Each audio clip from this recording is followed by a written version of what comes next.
Oi, tudo bem?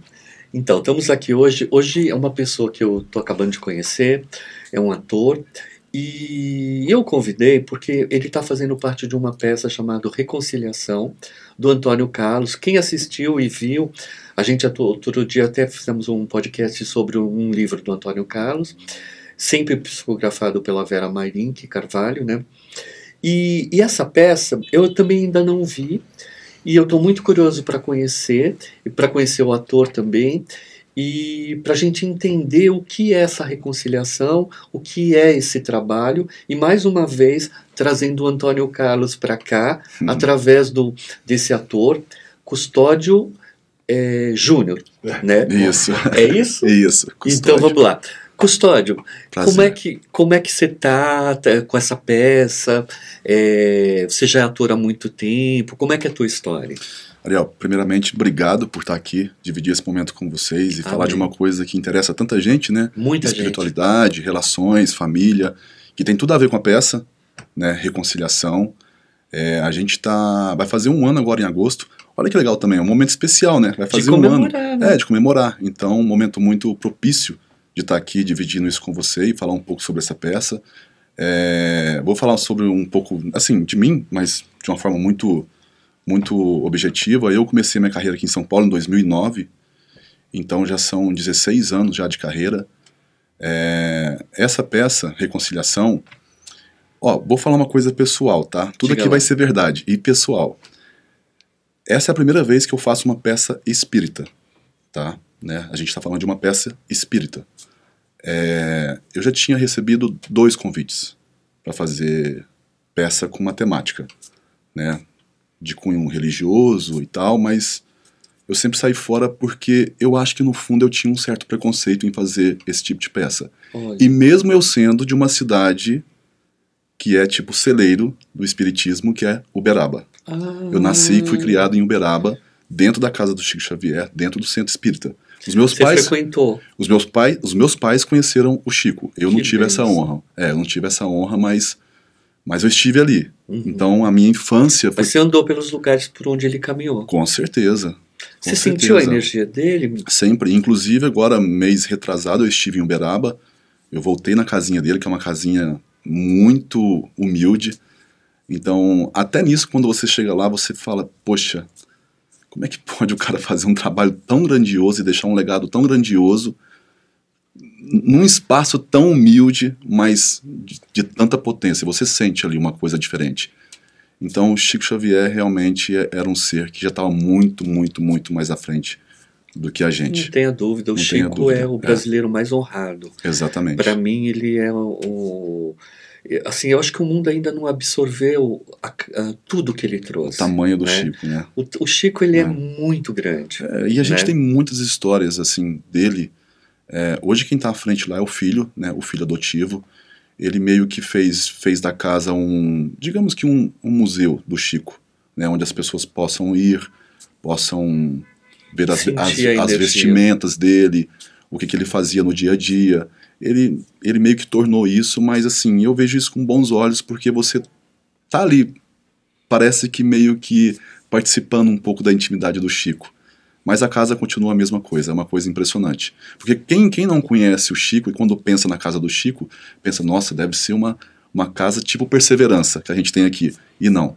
Sim. E não, é uma coisinha muito, muito humilde, cara, uma casinha muito simples. Tem lugares que são especiais. Você já foi no Seara Bendita? Sim. Você passou pela experiência de quando você entra no portão, sentir a energia dessa cidade espiritual que habita ali? Uhum. E ali é uma parte nova, né, do Seara Bendita. É muito bom. Eu gosto de ali, assim, tem 2 coisas que eu amo. Atravessar essa porta e sentir essa energia, e uma padaria que tem uma sopa maravilhosa na rua. De esquina ali. De esquina, você já foi? Já fui. Muito bom. Não, é engraçado você falar do Seara, porque assim, o Seara, não é coincidência isso, você falar sobre o Seara, porque o Seara foi a primeira casa que abriu a porta pra gente poder fazer uma ação presencial na casa. Olha que coincidência. Você conheceu a Rosana Nunes? Eu conheci tanta gente legal ali, mas eu lembro do Roberto. Durante muitos anos, ela escrevia a revista. Ela escrevia a revista. A Rosane ela foi Miss Brasil, ela trabalha com teatro, ela é uma é uma divulgadora da arte maravilhosa, inclusive eu quero trazê-la aqui. Sim. E ela, durante muito tempo, ela fez toda a revista do Seara Bendita. Que legal. Então eu acompanhei muito Sim.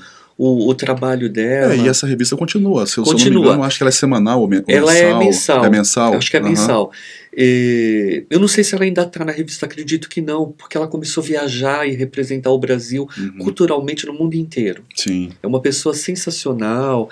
Enfim, ela foi casada com o braço direito do Wilton Vaz, que era parceiro do Jô Soares. Sim. Sabe? E eu conheci ela através disso, e conheci o Ailton também, que é um escritor fantástico, sabe? Que fazia coisas incríveis. Então, assim, o Seara é um lugar muito importante. Especial, Assim como a Fraternidade do Amor, que foi fundado pelo mesmo senhor que ajudou a Dona Guiomar a fundar o Perseverança. Que é um centro de cura, de espiritualidade, que fica na Madre de Deus. Você sabe como foi a história do Perseverança? Isso eu sei, porque conta, sabe como foi. Você deve eu saber, sei, mas eu quero certeza. que você conte. Dona Guiomar, né, se encontrou com o Chico uma certa vez, e o Chico disse a ela: olha, você vai ter que procurar um espaço para você continuar fazendo o seu trabalho. E aí ela fez o quê? Ela abriu na casa dela. Aí ele reencontrou com ela e falou: não, você não está entendendo, Dona Guiomar. Você precisa de um espaço fora da sua casa. Resultado disso, Perseverança se tornou o que é hoje. Que é ele já sabia. Um orgulho pra Tanto é que quando você entra no Perseverança, no corredor da entrada ali principal, você vê várias fotos do Chico ali, Chico. Né, de anos ele passando pelo Perseverança. Então é uma pessoa que já sabia o que ia acontecer com a Dona Guiomar. O Perseverança, o Manuel Bento em Santana, as casas André Luiz, são muito importantes, fazem um trabalho muito importante. Eu gosto muito de falar sobre Kardec, sobre centros, assim. Eu sonho muito que as pessoas mais jovens comecem a olhar para esses lugares e a frequentar e a entender. A gente precisa. O presidente, eu esqueci o nome dele, me fugiu do Seara. Eu conversei com ele algumas vezes lá, um cara super aberto, super gente boa, e com essa visão de trazer o pessoal mais jovem, o adolescente, para a doutrina. E aproveitando que a gente está falando sobre isso, eu já vou fazer uma ponte. Esse livro, Reconciliação, o livro que virou peça, né? Eu já tenho notado há muito tempo que as pessoas que vão ao centro kardecista, que lê toda a obra do Kardec e tal, é bacana, aquilo tá lá, mas os livros que contam os romances, que contam as histórias, ele traz uma leveza e traz um outro lugar de espiritualidade. Ele meio que mostra coisas que no Kardec ainda tá meio a mesma coisa. Né? Você acha que a peça, ela buscou o quê? O autor que escreveu essa peça, que trouxe essa peça para o teatro, ele escreveu o quê? Ele escreveu de uma forma pessoal, ou ele seguiu o livro? Então, só pegando essa pergunta aqui e dando o complemento do que eu comecei a falar lá atrás, desse certo preconceito meu, e aí a gente vai entrar na peça, como, né, só para fechar aqui o raciocínio. Então, quando o Eduardo Martini, né, que é o diretor da peça, e é um amigo pessoal meu, que eu já tinha feito 3 peças com ele, né, super confio nele, admiro muito o trabalho dele.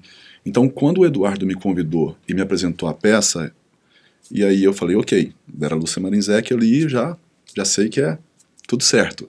E aí a adaptação dramatúrgica foi aonde que me pegou mais também, que aí fechou todo o pacote, que é da Solange de Castro Neves, né, que participou da dramaturgia da novela Viagem, o Vitor de Oliveira, que é um amigo pessoal meu também, que eu nem sabia que ele estava fazendo essa adaptação, e a Thalma Bertozzi. Aí eu falei, poxa, Du, agora você me pegou. Você quer realmente fazer? Até vindo dele foi uma surpresa, porque o Eduardo também nunca tinha feito nada de espiritismo. Aí eu falei, Du, vamos lá, cara, vamos nessa. Vai ser um trabalho. Se a gente entrar nessa peça, vai ser uma missão. Né? Então, Aí a gente começou o processo, só que querido, eu entrei nessa peça aos 48 do segundo tempo. O Eduardo já tinha mudado o elenco umas 2, 3 vezes. E ele já estava nesse processo há quase um ano. E quem conhece o Eduardo sabe que ele é muito rápido para levantar uma peça. Ele, tipo, em 2, 3 meses, ele já levanta a peça e estreia. E essa peça veio vindo, batendo cabeça. E nisso a gente pode mergulhar também, né? Pode divagar sobre isso, o porquê disso. Que ele demorou muito para estrear essa peça. Tanto é que eu, como eu falei, entrei aos 48 e falei, vambora. Aí eu entrei para fazer um personagem, de repente ele me jogou para fazer um outro personagem, e aí o personagem que ele tava, ele já foi para um outro personagem, então foi mudando tudo. E aí a gente conseguiu estrear essa peça, que aí você me perguntando o que essa peça fala, né? Essa peça fala, eu acho que, se eu posso resumir, da coisa que a gente... do adjetivo ou do sentimento que a gente mais luta no nosso dia a dia, que é uma coisa muito difícil, que é o perdão. É perdoar o próximo, perdoar você mesmo, perdoar coisas que acontecem que a gente não tem controle no dia a dia. Então é uma peça sobre perdão, sobre amor. E em cima disso, desenrola em cima de uma família, que aí piora mais ainda, porque quando é um perdão entre você e um amigo, tudo bem, é uma coisa, mas entre família eu acho que é por isso que eu acho que é por isso que o público está se identificando tanto, porque a gente está ali falando sobre amor, reconciliação, sobre relações, mas entre família. Aí, como você não viu, então eu acho que vou ter que dar vários spoilers aqui, mas Eu quero que você dê, porque Sim. assim, quando você fala, né, de perdão, de família, é um tema que para mim está muito... Eu trabalho com isso, assim, Sim. ouvindo pessoas e situação. Mas, só para ficar mais claro para mim, você não gostava da espiritualidade ou não tinha... Ou isso não era uma coisa importante para você? O que mudou? Então, aí que vem... Aí que tá. Eu vou estar sempre falando de mim mesmo aqui, do pessoal custódio. Ótimo. Porque quando eu saí de Uberaba, eu meio que distanciei da doutrina. Não só da doutrina, mas eu acho que de uma forma geral. Eu não frequentava nenhuma igreja, não frequentava absolutamente nada. Eu poderia ter conheci outras filosofias, o budismo, por exemplo, mas aí fui lá e tal, não segui. Mas quando eu cheguei em São Paulo, eu meio que me distanciei. E nisso, eu distanciei legal. Isso corta para 15 anos depois, quando a gente começou o processo da peça. Essa peça, né, usando o nome aí, Reconciliação, foi uma reconciliação que eu fiz comigo mesmo, cara. Perfeito. Que essa peça me trouxe de volta para a doutrina. Que era uma coisa que eu já sentia, mas cada um no seu tempo ali de resgate, e eu não entendi o porquê que eu não ia atrás. É louco isso. E é engraçado, quando você fala de Uberaba, quando você fala do Chico, quando você fala da sua cidade, quando você fala das suas raízes, é óbvio que a espiritualidade ela tem um propósito para você, né? Eu pelo menos eu sinto assim. Sim. Né? E em algum momento, não sei como estava a sua vida um pouco antes da peça, mas se ela tivesse de alguma forma bem, mas um pouco vazio, você acha que isso veio te trazer um novo ponto de equilíbrio ou é bobagem? Não, com certeza, absoluta, não tenho dúvida disso. E é um pouco disso mesmo. Tá tudo bem? Tá tudo bem, mas sempre tem esse vazio por trás, né? E nesse resgate meu, isso é a coisa que eu tô mais trabalhando e preenchendo esse vazio. Que eu entendi, eu falei, cara, tá tudo bem, mas tá faltando, tá tudo bem. Sabe, são dois caminhos que convergem para o mesmo lugar. Todas as vezes que você atua nessa peça, quando você sobe no palco e você está trabalhando numa peça muito especial, Sim. que tem um propósito mais do que o teatro, eu acho, né? De uma certa forma, você sente que os seus dias se tornam mais felizes por conta de você estar cumprindo um papel e sendo um instrumento de uma causa maior? André, essa pergunta é maravilhosa. Eu estava falando sobre isso ontem com uma amiga minha. Justamente isso, porque assim, eu falei, cara, essa peça é tão interessante, porque assim, tem semana que eu tô tipo muito pilhado, muito estressado, mas quando chega no dia da peça e que a gente termina a peça, e que a gente sai e tá ali trocando um feedback, recebendo alguma mensagem do público que foi assistir, e são mensagens maravilhosas, que a gente pode até falar de uma ou de outra aqui, que mexe muito com a gente, eu não sei te explicar, mas é uma sensação tão boa, cara, tão boa, de saber que a gente conseguiu passar a mensagem, que a mensagem tocou a pessoa, porque o Antunes Filho já dizia isso, não importa se a peça é boa ou ruim, o que importa é que quando eu sair daqui eu preciso ver o público lá fora conversando, e mesmo se a peça for ruim. Se o público estiver debatendo e falando sobre a peça, o meu trabalho foi feito. Então, isso eu trago isso um pouco para mim, que quando eu saio, que o pessoal está esperando e quer falar sobre história. Vou pegar um exemplo de uma mulher que me marcou muito, acho que foi no mês passado. Ela me esperou, falou coisas maravilhosas lá sobre a peça e foi embora. Eu falei, que bom, fico feliz que a peça te tocou, que legal, tal. Aí, na semana seguinte, ela voltou, mas ela não foi assistir a peça. Ela me esperou lá fora só para dizer, olha só, aquele dia que eu falei com você, a peça me despertou para um lugar que é uma coisa que eu já queria fazer há muito tempo. Só que a peça me deu tanta força para fazer isso que eu saí daqui e liguei para uma pessoa muito querida que eu já queria ter ligado há 5 anos atrás. Eu falei, e aí? Ela falou, foi a melhor ligação da minha vida. Eu falei, que bom. Rolou a reconciliação. Então é isso. Em forma de arte ali, né, se conseguir transformar algo, nem que seja uma pessoa, o trabalho já está sendo feito. Eu acho essa peça tão atual, embora eu não tenha visto ainda. É temporal. Mas eu acho ela temporal, sim. Porque, assim, como eu trabalho, eu atendo pessoas e tal, né? O que eu mais tenho visto, que esse tempo, que é um tempo de transição da Terra para uma era que vai vir de paz aí, a palavra mais importante é essa, reconciliação. Todas as pessoas que eu atendo estão precisando reconciliar alguma coisa. Exatamente. Às vezes não é nem reconciliar com alguém, é consigo mesmo, é se autoaceitar. É o exemplo que eu dei de mim mesmo. Você entende? E isso é extremamente interessante do ponto de vista emocional, porque a gente está tendo uma geração de crianças que estão nascendo com excesso de telepatia. Elas já estão lendo a mente dos pais e tal. E isso vai fazer com que a maldade se desarme com o tempo. Sim. Né? É um processo gradativo. Sim. A sua geração já veio com um grau, uma geração seguinte vem com outro, e sucessivamente vai acontecer esse processo. Porque a Terra está realmente num processo de transição.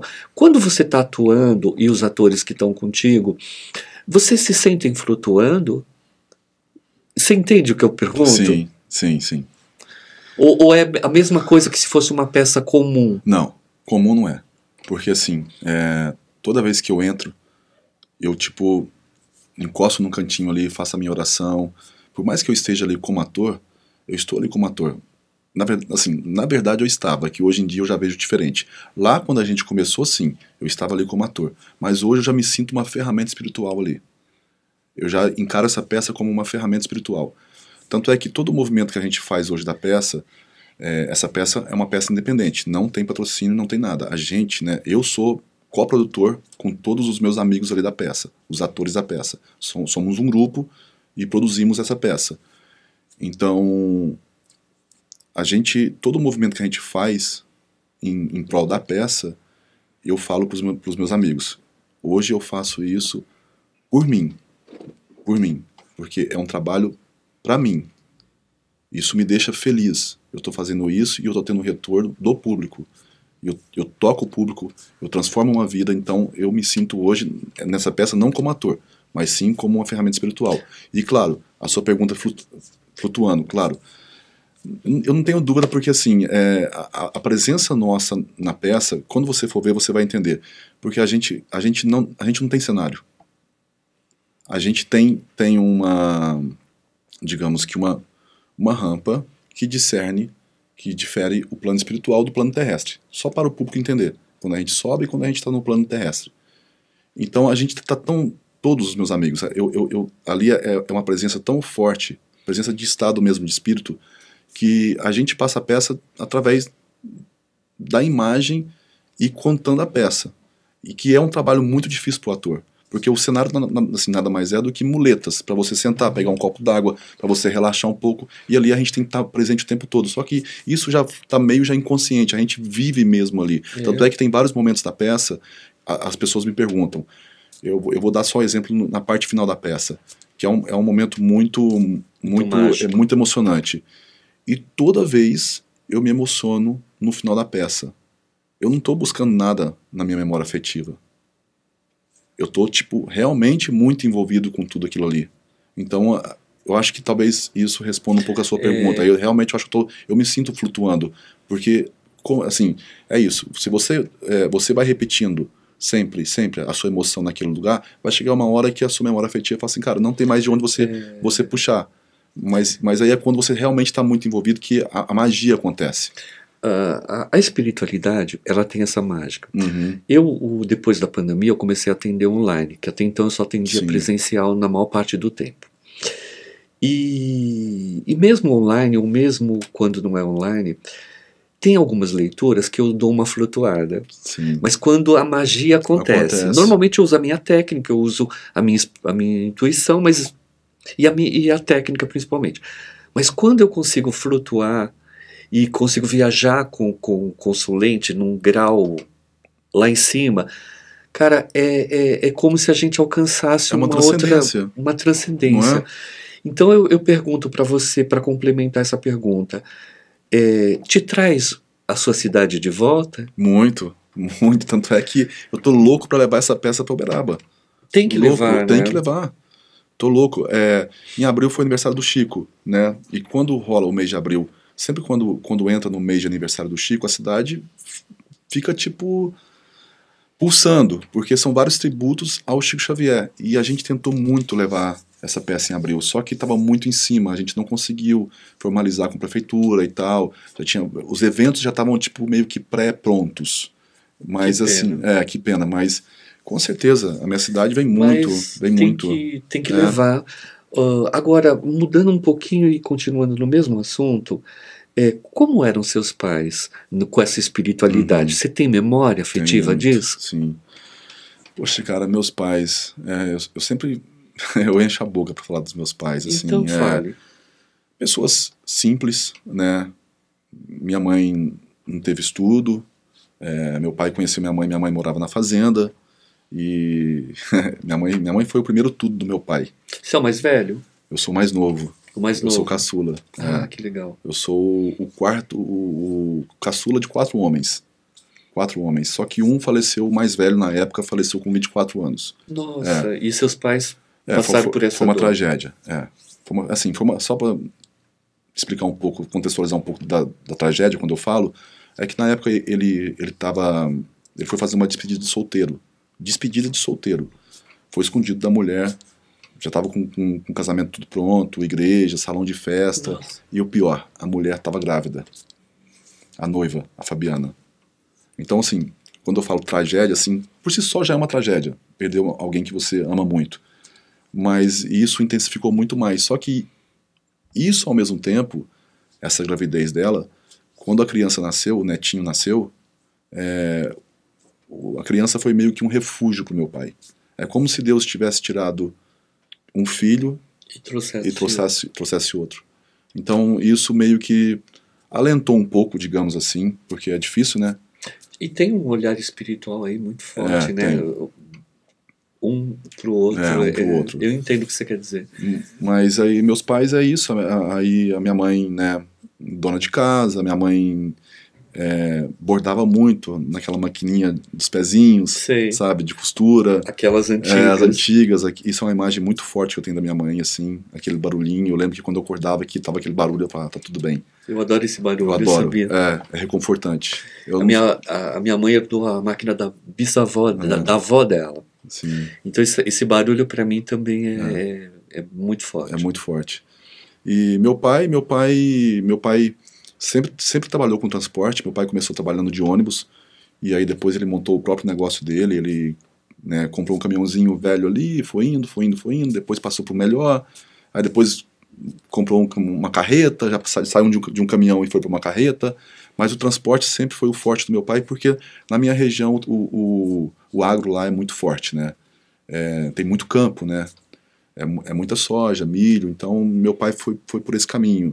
E isso é uma coisa que meu irmão, que mora em Minas, até hoje trabalha com isso. Então o legado do meu pai meio que continua lá. E eu sempre gostei muito disso também, ajudei meu pai muito. Só que papai, tipo, não queria muito que eu mexesse com isso, ele me incentivava muito a estudar. Porque o meu irmão, que hoje é o mais velho, que é o médico, ele desde criança queria estudar e meu pai incentivou. Meu pai foi uma pessoa muito, muito especial nisso, porque meu pai nunca, tipo assim, filho, não, vem trabalhar comigo, não. Quer estudar? Vai estudar. E aí esse meu irmão, então, meio que... Que aproveitou. Aproveitou, saiu, estudou, e meu pai falou, cara, vai estudar também. Não mexe com isso aqui não, vai estudar, vai estudar. Só que é engraçado, porque assim, eu lembro que eu ficava em casa e eu, naquela indecisão do que fazer e tal, pensava em estudar, mas não sabia o que fazer. Mas aí é onde que vem a arte cênica. Eu sempre ficava assistindo filmes e tal, ficava sonhando com aquilo e tal, e aí foi que quando, né, 2009 eu vim para São Paulo, já vim com essa ideia de fazer alguma coisa voltada para cinema, e aí eu lembro que eu fiz vários cursinhos intensivos aqui, não tinha mais o que fazer, eu falei, agora eu preciso fazer uma faculdade de arte cênica. E aí quando eu fui fazer a faculdade foi quando eu comecei a ter contato com teatro, e aí dali eu não parei mais. Aí eu falei, cara, isso aqui realmente é uma magia. Eu lembro que a primeira peça que eu assisti foi a Marília Pêra. Eu saí do teatro... Qual peça, você lembra? Sabe aquela... vamos lá, o nome. A Meryl Streep fez esse filme, que é daquela socialite americana, que era muito rica, né, e não cantava, mas ela pagava pro público ir assistir ela, e ela era super desafinada, mas ela comprava o público. Como é que ela chama? Mas eu sei do que você está falando. Mas isso tem muitos anos. Eu vi muito a Marília, mas não vi essa peça. A Meryl Streep fez esse filme, daqui a pouco eu vou lembrar. Eu tenho esses lapsos, assim, daqui a pouco eu lembro. Legal. E eu lembro que quando eu saí do teatro, assim, eu falei, meu Deus do céu, é isso aqui que eu quero. E aí eu comecei ali em 2010, fazendo peça infantil, me envolvendo com o pessoal da arte, fui indo e cá estamos. 15 anos depois. E você casou? Não, tô solteiro. E tem filhos? Também não. Tem vontade? Muito. Você se apaixona fácil? Ou a profissão te consome mais que o amor? Não, hoje em dia a profissão me consome mais. Mas eu sou fácil... É difícil a gente definir a paixão, né? Porque... Pode ser uma paixão mais profunda ou menos profunda. Eu acho que eu me apaixono. Eu gosto do ser humano, eu gosto do povo. Eu me apaixono muito rápido, cara. Eu tô sempre apaixonado, eu acho. Eu tenho entendido ultimamente que amor é amor. Sim. Pode ser pelo trabalho, pode ser por uma pessoa. Cada dia mais eu tenho entendido que essas gerações mais novas, elas vêm com outro propósito mesmo. Não é só o amor. Né? O amor é importante, mas hoje em dia tá todo mundo querendo ser feliz. Né? E como é que você é feliz? Quando você se aceita, quando você... usa o seu dia para ser feliz com o seu trabalho, né? Quando você consegue não fazer o que você não quer, que não é um processo fácil, mas é um processo às vezes necessário. Ter coragem, às vezes você paga um preço muito alto, né? Exatamente. Mas só para ficar mais claro para mim, seus pais já partiram há muito tempo? Não, papai tá aqui, né? Infelizmente tá acamado. Como você tinha falado. Como eu falei com você aqui nos bastidores, né? Mas, enfim, até me emociona um pouco, né? De pensar no meu pai. Mas porque a gente não esperava que ele fosse segurar tanto tempo nesse lugar que ele está hoje. Porque a própria, no caso, a equipe médica disse que se ele sofresse mais um derrame, que no caso esse é o terceiro, ele sofreu 3 derrames, que se ele sofresse mais um, ele, tipo, não iria suportar. E, né, mas é como eu te vai disse, entender o porquê ele tá aí até hoje, tem 2 anos, vai fazer 2 anos no final do ano, mas... É como eu te disse ali atrás, ele não escolheu partir ainda. Sim. Quando ele escolher, ele vai. E a sua mãe? A minha mãe tá super bem, uma baita de uma companheira. E ela cuida Cuida, incansável. sim, incansavelmente. E ela como mãe, ela está sempre presente na sua vida ou a Sempre. distância de cidade impede vocês? Não, graças a Deus a gente tem a tecnologia hoje em dia que, né, Que numa chamada de vídeo aproxima, aqui né? já, tipo, poxa, E com seus irmãos você também tem uma ligação boa. muito boa. E as pessoas do elenco? Virou uma família? Virou. E é uma família que a gente pode chamar uma família espiritual? Uma família espiritual. Eu acho que talvez a única pessoa que não seja tão assim ligado ao kardecismo talvez seja o Eduardo. Mas mesmo assim o Eduardo Está sempre aberto. está sempre aberto e respeitando fortemente ali aquele momento da gente se concentrar, pedir uma licença, uma proteção para a gente poder apresentar a peça. No momento em que você entra na peça, é uma missa? É bom o isso, ritual, né? Virou uma coisa. Virou. É isso que eu falei, eu não tinha essa ideia, eu não tinha essa noção. Isso foi me mostrando aos poucos. A peça foi me mostrando isso aos poucos. Falei, cara, isso aqui não é um trabalho só de ator. Essa vontade de ser pai, ela sempre existiu ou a partir da peça se tornou mais forte? Não, engraçado, sempre existiu. Tanto é que tem o meu sobrinho, né, que está com 10 anos, o filho do meu irmão de Minas, sempre foi muito apegado a mim. É uma coisa engraçada, muito engraçada. E eu sempre gostei muito de criança, mas esse menino especialmente é muito apegado. Tanto é que meu irmão brinca, olha só, esse moleque não é meu filho não, cara, tá tudo errado. Até mesmo porque o moleque tem coisas, tem traços de personalidade muito parecido comigo. Até um pouco da vaidade dele é meio que parecida comigo, meu irmão é totalmente diferente de mim, e ele fala, olha, esse moleque não é meu filho, eu vou fazer um teste. Eu falo, cara, para com isso, deixa de ser bobo. Então, brincadeira entre irmãos, mas assim... E vocês estão sempre juntos, Sempre. enquanto irmãos? Sempre. Eu sou muito família, cara. Talvez seja um pouco do meu signo. E vocês são diferentes ou são iguais? Eu acho que eu sou mais parecido com esse meu irmão que mora em São Paulo, que é o médico. Eu acho que eu tenho... Talvez porque eu acho que ele quando eu falei de 2009, ele que me deu muita força também para eu vir para São Paulo, porque ele já morava em São Paulo, esse meu irmão que mora aqui. Ele me deu muita força.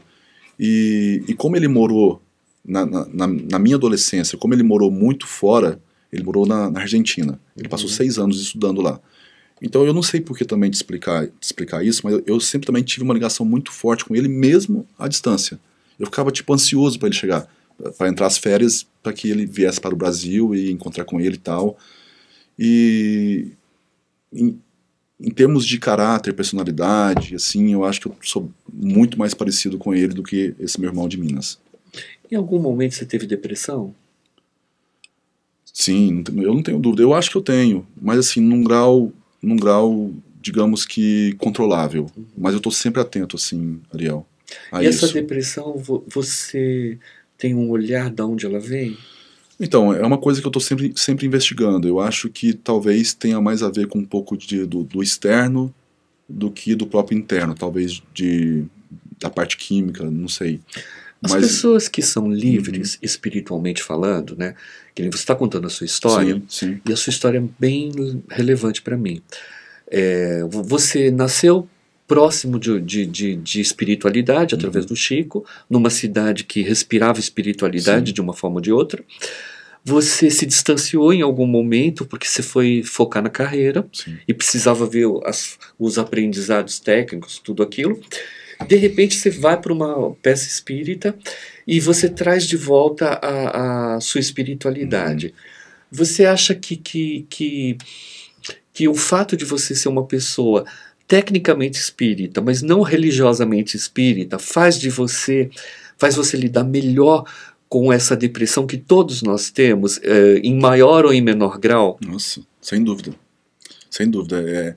Eu acho que isso, assim, digamos, o passe que a gente recebe na casa espírita, o meu passe já começa no domingo depois da peça, porque eu já saio da peça me sentindo muito melhor. E desde então, eu não perco o fio da meada. Segunda-feira mesmo eu fui no Reencontro, que é uma casa que hoje eu tenho um carinho muito especial. Já fui lá participar do trabalho, tomar uma prece. Então é uma coisa que eu falei, mano, é isso aqui. Porque a partir do momento que eu olhei para isso, que eu comecei a valorizar isso, e comecei a praticar isso, as minhas semanas têm sido melhores. Essa angústia que eu falo para você, ela tem sido mais branda. Ótimo. Ela tá passando, tá ali comigo, mas tá num lugar muito, muito, muito fundo, muito raso. Quando termina o espetáculo, vocês vão cumprimentar a plateia e Sim, tal. Você consegue olhar para os olhos das pessoas? Você tem olhado com certeza. E o que que você vê? Cara, é tão legal porque essa peça emociona muita gente. Talvez, dramaticamente falando, é a peça que eu já fiz que mais emociona as pessoas. E aí é aquilo que eu falei pra você. Só do fato de você estar falando de um tema que envolve família já é muito forte. Tanto é que pessoas que não são espíritas, que vão assistir, as pessoas dizem, olha só, cara, a temática tá lá, a gente entende, mas a mensagem da peça, cara, é pra qualquer um. É pra qualquer um. O Antônio Carlos, os livros dele são muito simples, uma Aham. linguagem muito Muito simples, simples, né? É, você acha que é proposital? Acho. Eu também Com acho. certeza, absoluta. Porque a peça, engraçado assim, quando a gente começou o processo da peça, a gente veio cortando questões mais técnicas do espiritismo e a gente, aí eu acho que entra o Antônio Carlos, a gente deixou a peça muito objetiva. Para quê? Para um adolescente que está começando agora a conhecer a filosofia espírita, chegasse na peça, assistisse e falasse, nossa, super entendi, super fácil, porque até mesmo quem nunca participou vai entender facilmente a peça. A peça é muito objetiva, muito pragmática. Então eu acho que tem sim essa canetada do Antônio Perfeito. Carlos aí em cima disso, não tenha dúvida. Uma pergunta um pouco mais profunda, assim. A peça chama Reconciliação. Reconciliação. E você explicou muito bem sobre essa necessidade que o ser humano tem de reconciliar e tal. Quando você começou a estudar o texto, quando você, como você mesmo diz, você entrou nos 50 minutos do segundo tempo, que você começou a estudar o personagem, estudar o tempo, em algum momento qual história você lembrou da tua trajetória, da tua adolescência ou da tua juventude maior, do começo da sua juventude, que você falou, porra, eu preciso me reconciliar com esse momento que eu não fui muito feliz. Veio isso pra você? Ariel, essa reconciliação eu acho que veio depois. Aí veio comigo mesmo nesse lugar que eu falei pra você, de querer voltar a praticar, a frequentar a doutrina, mas isso veio muito depois, que já estava presente já. Eu já vinha pensando muito nisso, mas eu não sabia como. Tava faltando uma força maior para falar, cara, vamos, você precisa voltar. Mas na questão do processo de criação, sim. Eu lembrei muito da minha infância. Vou te dar um exemplo, da minha mãe, lá no Centro Espírita de Uberaba, ou da minha cidade, que é uma cidade vizinha chamada Conceição das Alagoas, aos domingos ela fazendo sopa para as pessoas em situação vulnerável, Sim. de rua. Então aquilo era muita gente. Aí tinha uma mesa enorme, assim, gigante, eu era criança. Você vai entender por que eu estou falando isso. E aí eu lembro que eu ficava muito feliz ali, pegando um pratinho, servindo um, servindo o outro, ela pegava aquela caneca cheia de sopa e botava no prato, eu achava aquilo o máximo e ia servindo. Mas por que eu entrei nesse lugar? Porque eu faço duas crianças no espetáculo. Uhum. E eu falei, como é que eu vou resgatar essa criança? Então eu comecei a voltar. A criança está aqui dentro da gente. Sim. Eu só precisava resgatar essa criança para poder, sabe, encontrar um lugar interessante ali e fazer uma criança de 10 anos. Então esse lugar me veio muito na cabeça. Da minha mãe ali comigo, e eu lá brincando, feliz, correndo para um lado para o outro, com os amiguinhos ali dentro da casa espírita. Esse lugar, assim, no início foi muito presente para o meu processo de criação. E ao longo desse um ano que você está com esse elenco e provavelmente estão convivendo e estão se falando, e acredito que naturalmente desenvolve uma intimidade, uma amizade, né? Você percebeu nos seus colegas a mudança de algo no pensamento deles? Sim. Tem sim. alguma história que você consegue falar? Ou que você fala, isso, nessa pessoa eu vi um lance assim. Cara, eu posso falar Bom, vou pedir Não precisa licença falar nomes, né? mas eu vou falar de uma amiga minha que, tipo, que tava, tipo, digamos, na incredulidade aí, no ateísmo durante 15 anos. E ela também foi resgatada. Ela se resgatou. Se resgatou. E ela ainda luta contra isso. Eu falei, minha filha, não adianta você lutar.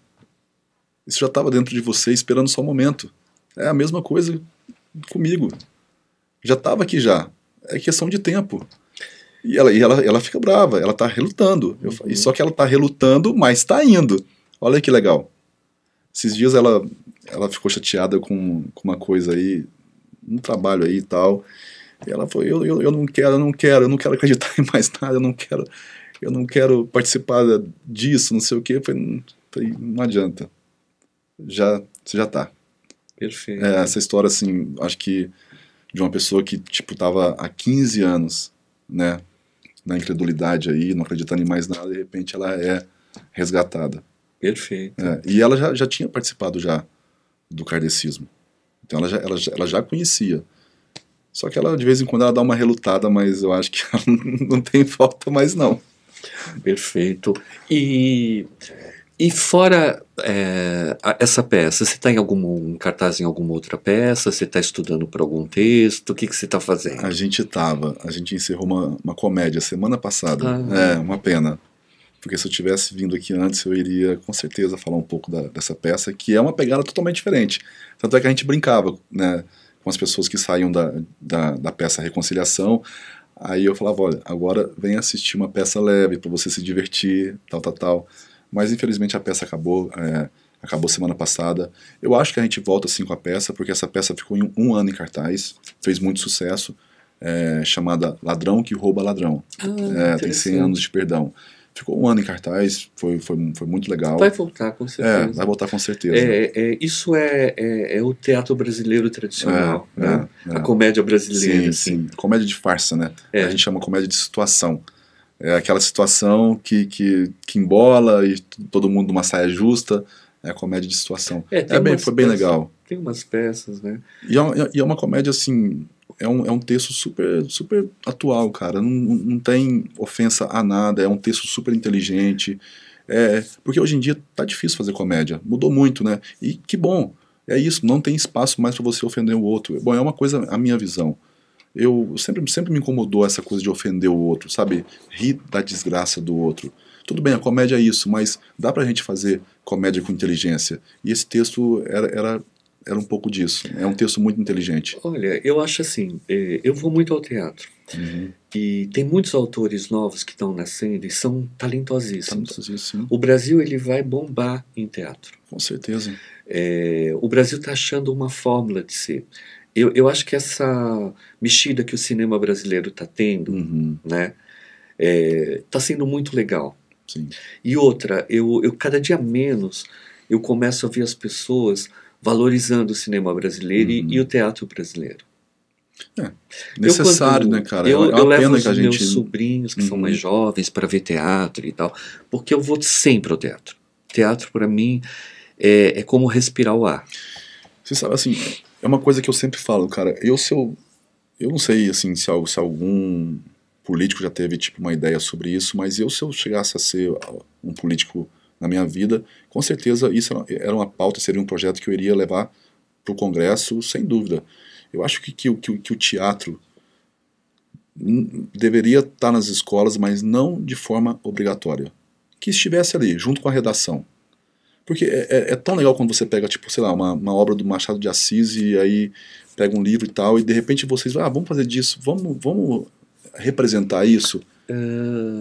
Você leva o aluno para uma parte lúdica, mas sem ser obrigatório. Porque o carinha, o garotinho lá que é meio tímido, fala, eu não vou participar não, mas aí numa hora ou outra ele vai lá e assiste.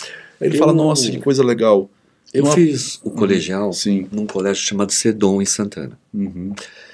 E o Plínio Marcos, que eu adoro, eu acho ele fantástico. Inclusive no final da vida ele era tarólogo, né? Ele fazia umas parcerias. Então, o colégio inteiro ia assistir. Eu assisti Jesus Homem, todas as peças dele, do Plínio, junto com o colégio. que é uma coisa que eu acho que deveria voltar. Não é um incentivo? Eu acho que isso eu fiz. Eu lembro que eu fui assistir Querosene, uma peça dele que chama, na verdade, era Quero, Uhum. que era a abreviatura de querosene que conta. E as peças do Plínio são muito pesadas, fortes, Sim, intensas. sim, sim. Eu assisti Visceral, todas, visceral. todas, através do colégio. E era fantástico. Tá vendo? Era, assim, o ônibus parava no colégio e a gente ia de ônibus. Não é legal? Era Então, maravilhoso. que bom, assim, né? Eu acho que então que algumas escolas de São Paulo, tipo, fazem isso. Eu acho que ainda precisa ser. Eu não sei Eu se acho que ainda precisa fazem. talvez mais, né? Eu não sei se ainda se fazem, mas algumas nos fazem, anos 80 fazia. fazia. Assim, eu tô falando, tipo, de memória minha do interior. No interior a gente nunca teve isso, né? Então, assim, eu acho que falta, sim, esse fomento na parte cultural voltada para o teatro. Que eu acho, não sei, talvez na aula de redação, eu acho que seria uma boa. Nossa, Imagina. E no final da peça, teve uma peça do Plínio que chamava Jesus Homem. Não Jesus sei se Homem. você já Sim, viu. sim. Que era um negro que Uhum. fazia. Nossa, Era incrível. depois que terminava, o Plínio vinha, como autor, conversar com as pessoas. Era Legal. maravilhoso Você aquilo. conheceu o Plínio, então, Eu pessoalmente. conheci, Que legal. eu cansei de ver o Plínio, Que assim. legal.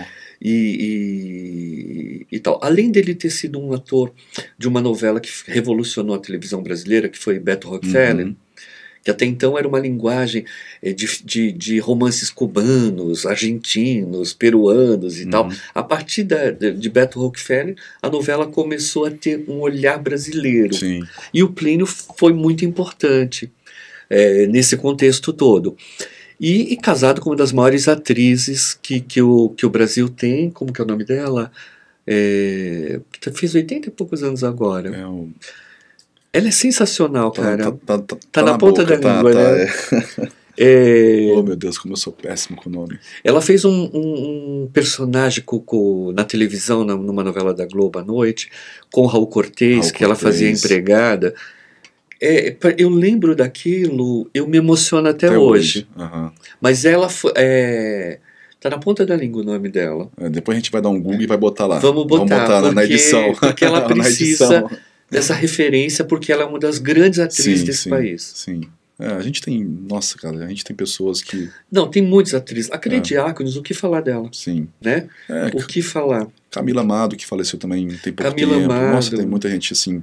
Que o público talvez não conheça tanto, mas que era uma potência, né, cara? É uma coisa impressionante. Então eu falo, quais são os seus atores, assim, de referência? De referência? Brasileiro? Brasileiro. E estrangeiros também. Estrangeiro? Estrangeiro eu gosto muito do Daniel Day-Lewis. Bom. O Daniel é uma pessoa que eu gosto muito. Brasileiro, eu gostava muito do Tarcísio Meira, cara. Eu adoro ele também. Só um lembrete, é Valderiz de Barros. Valderiz de Barros, isso. Merece toda a nossa reverência. Sim. Toda. A gente não pode deixar de lado Fernanda Montenegro, né? Que é. Não. Mas Eva Vilma, Marília Pêra. Gente, a gente tem. Iona Magalhães também eu acho atemporal. E uma atriz que era meio complexa, que tinha uma voz muito diferente, você lembra dela? Qual o nome? Assim, Teresa Raquel. Eu acho ela assim única no estilo dela também. A gente tem muita gente muito boa aí, né, cara? Falaria o tempo todo. Bibi Ferreira. Dessa geração, tipo Bibi Ferreira, dessa geração jovem, cara, que faz parte da minha geração, eu acho que uma pessoa que eu tenho muita vontade de trabalhar é a Marjorie. Ela é sensacional, né? Ela eu acho qualquer dia vai ganhar o Oscar. De uma sensibilidade ímpar. Eu acho. É uma pessoa também. que, se eu tivesse a chance de poder escolher para trabalhar algum dia, seria ela. O próprio Selton Mello, que eu acho um cara muito criativo, ele não cansa de rasgar elogios para ela. Aonde quer que ele vá. Porque ela é. Tem uma outra atriz que eu também acho acima da média, a Fernanda Torres. Eu acho a Fernandinha, Ela me ganhou fazendo uma manicure há muitas décadas atrás. que eu nunca vou esquecer, assim, foi Sim. uma cena de comédia pequena, aí eu olhei, ali eu desvinculei ela da mãe, sabe, Sim. ali eu entendi a pessoa, e quando eu fui assistir a Marvada Carne também, E própria essa, que é um o filme, Clube de Idosos, que ela tá aí há quantos anos, nossa, gente? essa peça é Então, há sensacional. quantos anos isso? Estão uns 15. Agora, a Marvada Carne é um divisor de águas Sim, dela, né? É. E tal. Então eu falo pra você, fora que tem muitos atores aqui que a gente não vai lembrar. Nossa, tem muito. Né? Tipo o próprio Edwin Luiz, tem muita gente que não conhece também. Eu adoro ele. O Edwin, eu tive a honra de trabalhar com ele. Ele é muito, muito Nossa, querido, né? E querido, tem uma e, amizade com a Lucélia Santos, que foi um casal fantástico em cena. Eu era muito jovem quando essa novela passou, e eu nunca mais vi uma novela com o impacto que essa novela teve. Existiu. E eles foram recentemente agora em Portugal. Você soube? Eles fizeram uma novela lá. Sim. Eu sei. E eles são muito. E ela é muito popular na China, a Lucélia, até hoje. Até hoje. Né? Ela é uma pessoa, uma lutadora, né? Ela é uma lutadora. A gente poderia ficar aqui falando horas. Até o próprio Eduardo também, que ganhou. O Eduardo Martini, que dirige essa peça, a Reconciliação, ganhou o prêmio Bibi Ferreira do Inclô. Eu assisti, eu fui assistir, eu estava falando com ele que era como assistir um programa da tarde. Vendo Clodovil. Então, é assim. Eu e a Rosana, que fomos assistir juntos, a gente ficou na primeira fila, fascinados. Então, assim, fascinados. Tá vendo? Assim, fui ver outra também, da Grace, que ela faz a Dercy, que também é fora de série. Bom, ela é um encanto. Né? A gente tem um leque aí de artistas aí, cara, que a gente realmente... tem um teatro brasileiro que precisa ser valorizado. E um tipo de comédia brasileiro que precisa ser valorizado. Eu fico muito chateado quando eu vejo a crítica ignorante falando bobagem. Sim. Sabe? Não entende o que é montar um espetáculo, o que é fazer rir, o que é... Que nem, tem aquela peça... como chama aquela peça? Das Dragões que Morrem. Eu não cheguei a assistir. Cara, eu vi 2 montagens. Sensacional. É uma pena que eu não consegui. É sensacional aquilo.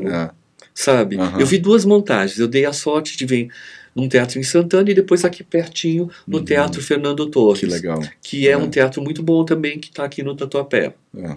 É bem legal. Então eu falo para você. Agora, voltando para a nossa espiritualidade, você lê alguns livros espíritas? Já. E algum é marcante? Algum você poderia comentar? Tinha um da Zíbia, meu Deus. Da Zíbia Gasparetto. Que eu gosto muito, cara, é de cabeceira, assim. Laços Eternos. Eu gosto muito. Que tem a peça, inclusive. Tem a peça. A peça vira e mexe e volta em cartaz. Sim, porque é uma história fascinante, cara. Eu gosto muito. Foi o primeiro que eu li. Foi o primeiro? Olha só, foi o primeiro que eu li. Coincidência. Não é coincidência, é isso. Realmente, é um livro que, tipo... Sempre que eu penso em algum livro espírita, eu lembro desse livro. É um livro que eu super indico. Eu gosto muito daquela época que eu comecei a ler. Eu gosto muito de um outro livro da Zíbia que chama O Matuto, que conta a história de um médico. Sim. É muito bom. Esse não li. Leia que você vai gostar. É um livro que eu sempre pensei, eu li 2 vezes porque é um livro muito encantador, que deveria virar um filme. Esse livro deveria virar um filme. Porque ele fala da pureza do interior, ele fala de um pobre que vira médico, ele fala de traição, ele fala de tantas coisas que eu vi acontecer com os meus vizinhos. Eu vou ler e a gente vai adaptar então, pra gente fazer disso um filme. Perfeito, porque vale muito a pena. Que legal, cara. É um livro que ele é tão simples que ele se torna... É como se quando você diz assim, é um texto tão regional que se torna universal. Sim. É tipo isso, assim. Tem um charme na simplicidade ali, né? Tem uma coisa muito grande ali. Tem, e esses livros, muitas vezes, eles são a minha educação. Quando eu fui a Paris, eu fiz questão de ir no túmulo do Kardec, eu fui com uma amiga e tal, e ela chorou de me ver chorar, de emoção, de gratidão. Sim. Sabe? E é fascinante ali quando você olha. E foi muito engraçado. Quando eu voltei de Paris, no dia seguinte estava estreando o filme dele aqui. E aí eu não tinha entendido muito o que tinha acontecido comigo em Paris. E quando eu fui assistir o filme do Kardec aqui, eu entendi tudo. E foi muito bom. Que legal. E foi muito bom. E o que você pretende agora da sua vida profissional, além das peças espíritas? Eu tenho alguns projetos aí, mas estão tipo em andamento, com captação, né, de incentivo cultural. Então tem coisas para acontecer aí, mas nada concreto, né? Ótimo. Estão andando, né, em audiovisual, até mesmo no teatro. No momento, né, no presente momento, o que eu tenho é essa peça, então estou falando do agora. Essa peça a gente quer muito sim continuar com essa peça. A gente está indo super bem de público com essa peça. Então, enquanto a gente estiver, né, conseguindo trazer o público para o teatro, a gente vai continuar assim, Perfeito. porque a gente a gente já meio que segurou a pauta lá no teatro, a gente amarrou a pauta lá e falou, ó, segura aí que a gente vai continuar assim. Então, no momento, assim, eu tenho projetos, mas nada concreto, então né, E fica você meio inviável de escreve falar também? aqui. Não, não escrevo. Você Mas pensa em escrever? Você eu, tem essa vontade? sim, penso, mas eu nunca Nunca se viu ousei, nesse... nunca usei. Entendo. É, E, e para a gente finalizar, eu queria que você deixasse uma mensagem, desse o endereço da peça para tá, as pessoas verem, falasse sobre os seus canais na tá. internet, os seus caminhos, como chegar até você, porque a gente precisa divulgar muito essa peça, Sim, sim, né? Eu não assisti, mas eu vi o olhar da minha amiga Carla que me sim. apresentou a Aham. você, e quando o olhar brilha, cara, é Já porque é diz tudo, muito né, bom. cara? Então isso não tem. E a Carla, ela é uma pessoa, embora ela seja um ser humano extraordinariamente sensível, ela é muito correta, ela não sabe Uhum. mentir. Eu acho que você já percebeu Sim, isso. sim. Bom, a gente tá lá no Teatro União Cultural, aos domingos, né? Às 17 horas. É no Quem? Paraíso, né? Isso, no Paraíso. Pertinho ali da Paulista. Fica 3 quadras da Estação Brigadeiro. Sentido Ótimo. Jardins, não sentido Bela Vista, né? Bairro Entendi. Jardins. É um ponto super legal, cara. Tem estacionamento lá, tem cafeteria no teatro. O teatro é super gostoso. Então, se quem quiser chegar mais cedo, tomar um cafezinho, comer um pão de queijo. Ah, eu vou chegar mais cedo, eu É, sempre é. chego.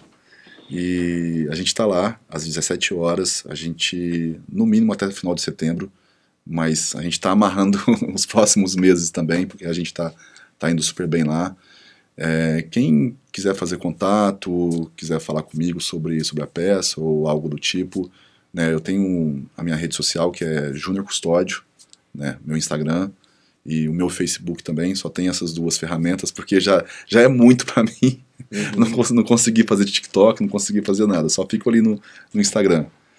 Porque eu sou dessa geração que pegou a transição, Ariel. Acho que você também pegou a transição. Uhum. Então eu meio que tive uma certa dificuldade para poder encarar essa nova realidade. E, poxa, é tão difícil fazer um convite de uma coisa que você está vendendo, né? Eu não sou muito bom nisso não, mas eu tenho certeza absoluta de que, assim, de que quem for assistir vai se emocionar, porque a gente está falando sobre as relações humanas, né? Perfeito.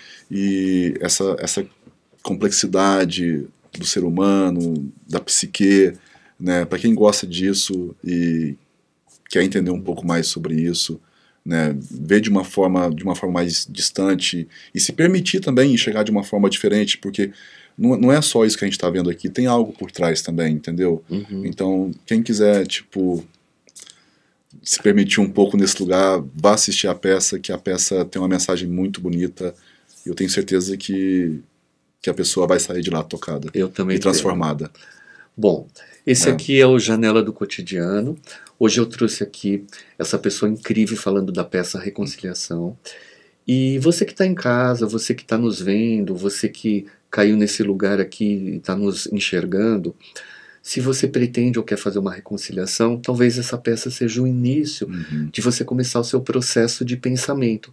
Porque eu acredito muito que quando a gente enxerga as nossas dificuldades, as nossas situações mais delicadas, quando a gente começa a se deixar sensibilizar, e pelo que me parece, nada melhor do que essa peça para começar a sensibilizar as pessoas. Então vamos atrás e vamos levar as pessoas, vamos chamar as pessoas, vamos fazer, porque é tão legal quando eu consigo conversar com uma pessoa como eu conversei com ele aqui, e ele fala do amor que esse elenco tá em fazer e da descoberta, né? Então, assim, nós estamos numa época de cura, todo mundo quer ir para terapia, né? E às vezes a terapia está do lado, é só Sim. procurar. Então, o meu axé de luz a todo mundo e minha gratidão por você estar aqui, viu? Obrigado. Olha, muita luz, muita sorte, muita paz. E nas próximas semanas eu vou estar lá que eu quero Com assistir, que eu estou certeza. morrendo de curiosidade. Com certeza. Gratidão. Obrigado.